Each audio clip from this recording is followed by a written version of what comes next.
एक दफा आप तवाफ कर रहे थे रात के अंधेरे में, चेहरा छुपाया हुआ है, तो तवाफ कर रहे हैं और गिरिया उजारी के साथ रो रहे हैं, ऐसी गिरिया मुका के साथ रो रहे हैं और अल्लाह की बारगाह में अर्ज कर रहे हैं, बारी ताला मैं तेरा बड़ा गुनहगार हूँ, नकाब किया हुआ है, बड़ा गुनहगार हूँ।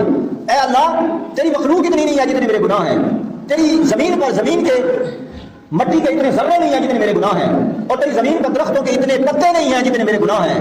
ऐसी गिरिया उजारी के साथ रो रहे थे।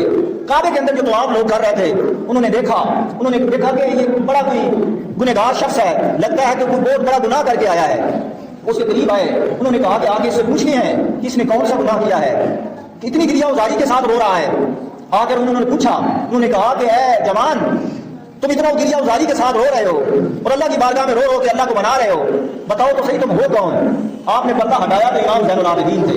लोगों ने कहा कि इमाम आज का अगर ये हाल है तो हमारा हाल क्या होगा? यानी गिरिया उजारी का ये आलम था, अल्लाह की बारगाह में इबादत का ये आलम था।